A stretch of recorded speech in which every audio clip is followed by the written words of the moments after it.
老婆坐咗10幾個鐘頭飛機嚟到土耳其啦，仲住埋間5星級酒店添。今日同我去邊度玩啊？嗱，我哋嚟到Antalya咧，我哋咧就唔係淨係只去古城玩嘅，咁都應該咧去遠少少嘅地方。我今日去爬艇仔啊，同你去。咦，爽喎！不過爬艇仔之前都要食翻啲早餐先得噶。喺呢個 Accra 酒店咧，佢啲早餐咧真係估你唔到啊！淨係芝士啦、沙律啦、橄欖啦，哇，全部都20幾款嘅。呢個就係我嘅地中海早餐啦。咁我今朝咧真係攞咗啲奇峰突出嘅嘢嘅，呢個啦，蜜糖啦、芝士啦，哇！呢個真係奇峰突出啦。跟住橄欖都好幾種喎，呢種咧原來好特別，佢撩過。好啦，咁啊唔客氣啦，食嘢咯。總之成個早餐就好鬼地中海。當然唔少得呢杯土耳其嘅茶啦。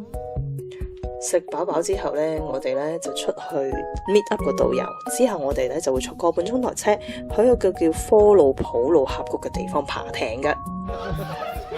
Sexy man。Okay, short t-shirt, okay? We will you see the other people. We will give you also this jacket, blue one, spray some. Alabilirler, sorun değil ama riskli. Alırsa da kendi riskini kendi alır. Çünkü kırılıyor, bozuluyor. 喂，老婆佢叫我簽咁多嘢嘅。咁好合理啊！呢啲屬於高危活動，要簽生死狀係啱㗎。咁啊，我唔玩啊！租嗰啲水上活動用品，仲要另外俾錢嘅喎。喂，10歐啫嘛，俾得起啊！就係嗰啲救生衣啦，係啊。5歐穿這個去漂亮。现在只有漂亮的人，这邊一人拿一個。選個漂亮。這個有大的有小的，看看哪個適合的，試試看看。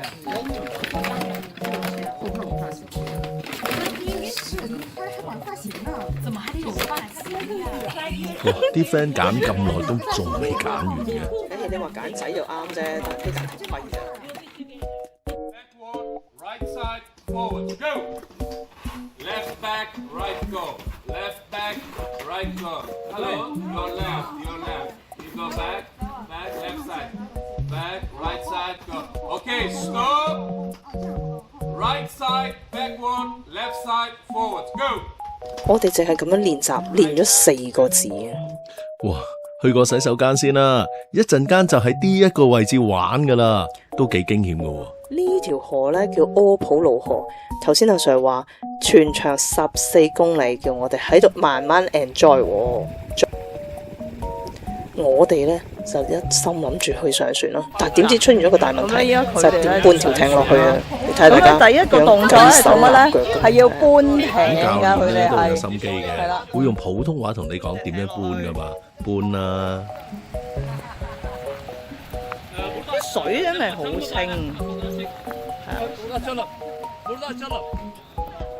喺呢啲咁重要嘅時刻，首先梗係影翻張大合照先啦。好啦，打張卡先啦。佢哋就依家上船啦，逐個上船，係啦。喺呢邊。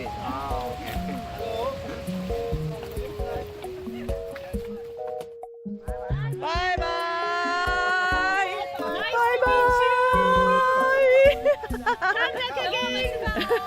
拜拜。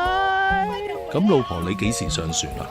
我下一隻船我就上。落到去啊，教練都仲要教啊。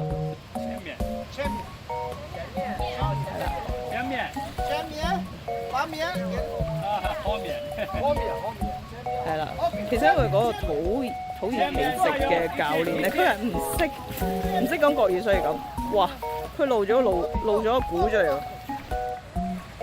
見面一起，如果分開坐都沒有用，要一起走，一起對。嗱，我哋咧送別佢哋，你睇下佢哋，開始啊！努力啊，加油啊！記得寫信回來啦。佢哋咧要準備歷險啊！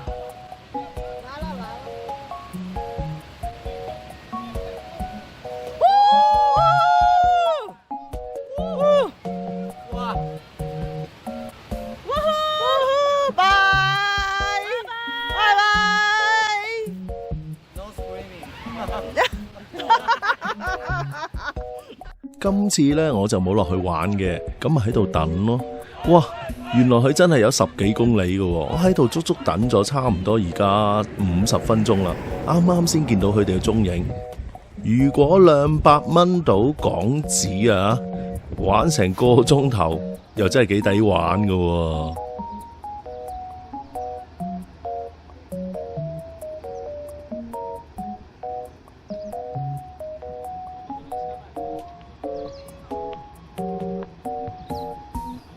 好啦，等咗成粒鐘，啱啱到站，我落去接翻佢哋先。老公，其實咧你唔玩實在太可惜啦。中間呢，我哋喺條河度漂流呢，不時有啲急彎，其實都幾刺激嘅。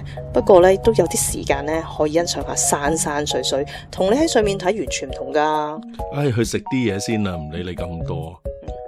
啱啱嗰個土耳其餐幾好食喎。係啊，你嗰200蚊包埋噶嘛，我見你係舐到連碟底都食埋咁滯。咁又幾抵嘅。呢度又邊度嚟㗎？我哋咧頭先咧就坐咗個零鐘頭車咧，就嚟到一個叫西代嘅地方。咁呢個地方其實好出名嘅，係因為咧喺 Antalya 咧，如果你想睇古蹟咧，睇羅馬古蹟咧，嚟呢度就啱晒，佢保留得最完整。咁都好完整喎，有幾耐歷史啊？哇，呢個就難講啦，因為咧佢講緊係公元前1至3世紀咧，已經有希臘人喺度住，後嚟羅馬人咧攻佔咗呢度，所以其實大家依家睇到嘅古蹟咧，大部分都係羅馬嘅古蹟。都話咗睇廢墟噶啦地方。嗱，呢度咧側邊咧全部咧都係咧嗰啲商鋪嚟嘅。呢簡單嚟講，隔離嗰度 ，hello， 隔離嗰度係商店街嚟噶，呢邊係啦。喺前面嗰度呢，有一個博物館好出名嘅，主要係展覽羅馬年代一啲雕塑嘅，19歐羅咋，入去睇下啫。嗱，佢又真係冇錯，全部嘅頭咧都冇嘅。點解呢？原來佢話佢哋咧淨係諗住咁大個雕像帶唔走咯，帶走個最有代表性嘅部分，咪就係個頭咯。真係慘，佢女人頭，但係一個狗嘅身體。睇下呢一個位置我又知喎，羅馬浴池啊嘛，唔知嗰啲石像個頭會唔會噴水嘅呢？另外頭先出邊雕塑嗰啲頭呢，就放晒喺度啦，好在係雕像啫。呢一個展覽館行成個幾鐘頭噶，成個足球場仲要大少少。如果嚟到呢個古城，真係好值得入到嚟呢度行下噶。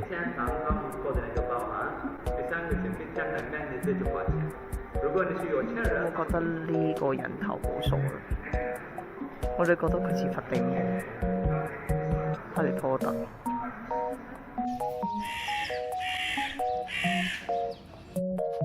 導遊啱啱講咗俾我聽呢，原來呢邊左邊呢一個呢，中心嗰個花花呢，其實呢就係講緊呢個城市。咁佢又好特別喎，其實用咗一個 top view 嚟做一個雕塑。啊，真係佢唔講，真係唔知啊！I used to eat Thai mouth, 啊 and there was one lady called Angie Wong or something. ，OK。I used to love her for 我真係估唔到姐姐嚟過香港。呢個有趣嘅 view 嚟㗎，嗱係一個古代嘅建設啦，但係有好多現代嘅車輛行過，有趣啊！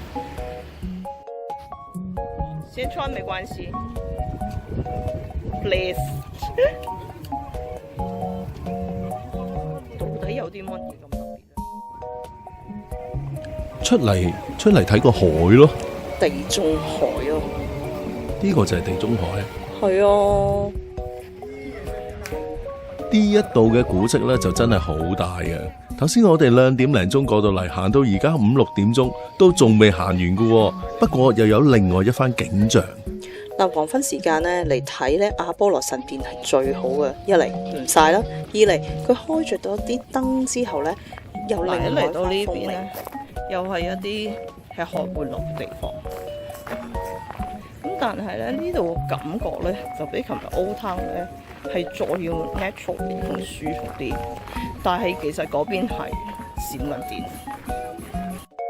但如果你真係好有時間咧，你可以 join 啲 tour， 又可以租個船啦，去釣魚啦，出去睇日落啦。咁但係 sorry， 今日冇日落睇啊，今日咧有閃電睇嘅啫。咁咧我哋應該要繼續行嘅。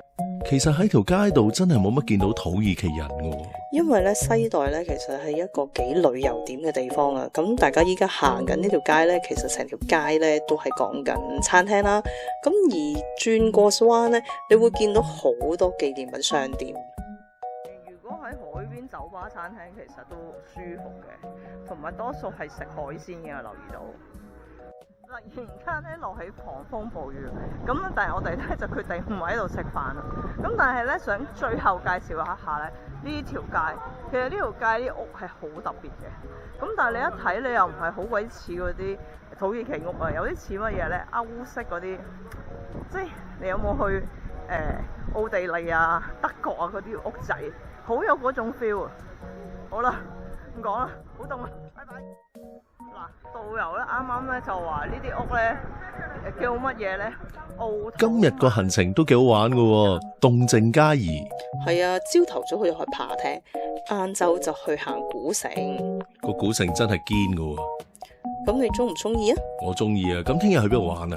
我哋聽日咧就會去另一個城市，叫做費特希耶啊。費特希耶咁難讀嘅，唔緊要啦。如果呢套片啱聽啱睇，就同朋友分享。記住留意我哋頻道啦，下次見。